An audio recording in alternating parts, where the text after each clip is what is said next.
மும்பை இந்தியன்ஸ்க்காக விளையாடுற such wonderful team down the order அவ்வளவு இருக்காங்கிறப்ப யூ ஷுட் ஹவ் ஃபயர்ட். ஆனா 207ங்கிறது பெரிய டார்கெட் இல்ல பிரதர். இப்போ ஒரு 160 நேத்து வந்து இவங்க வச்ச மாதிரி ஒரு ஆர்ஆர் வச்ச மாதிரி 160 வச்சுக்கோங்களேன். அப்பா ஒரு ஒழுங்கா இல்லைன்னு நம்ம சொல்லுவோம். 207ங்கிறப்ப பிரஷர் மவுண்ட் ஆகும். ஸோ இப்படிப்பட்ட ஒரு குரூஷியல் மேட்ச்ல even if Rohit Sharma may not be fit enough, நீங்க வேற யாராவது ஒரு பிளேயரை நீங்க ஒரு ரிக்கல்டனை கூட கொண்டு வந்துட்டு வேற யாராவது போலர் சைட்ல நீங்க ட்ராப் பண்ணிடலாம். ஸோ அந்த இடத்துல ஒரு சின்ன தப்பு பண்ணாங்க. அண்ட் நம்ம பயந்த மாதிரியே அவங்க பேட்டிங் நேத்து நான் என்ன சொன்னேன், 199 அடிச்சாங்க. Even when person score century. அதுக்கு முன்னாடி மேட்ச்ல நான் சொல்றது ஓகேங்களா. சோ அப்படி இருக்கும்போது ஜிடிக்கு எதிராக, சோ அப்படி இருக்கும்போது அவங்க பேட்டிங் இன்னும் வீக்கா தான் இருக்கு, அதை டெப்ளீட் பண்ண முடியும்னு நான் சொன்னேன். எக்ஸாக்டா அதே மாதிரி டெப்ளீட் பண்ணாங்க.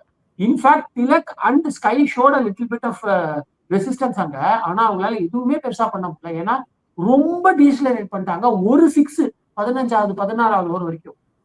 அதனால என்ன ஆயிடுச்சு, அவங்க ஹிட் பண்ணணும்னு ட்ரை பண்ணப்போ மறுபடியும் அகில் ஹுசைன் அழகா கொண்டாந்தாங்க. Captaincy has to be appreciate. அப்படி ஒரு பிரஷர்ல இருந்து ஒரு நல்ல கேப்டன்சி பண்ணாரு. உண்மையிலே we have to appreciate Ruturaj. பேட்டிங்கும் பண்ணி தான் சந்தோஷப்படுறோம்.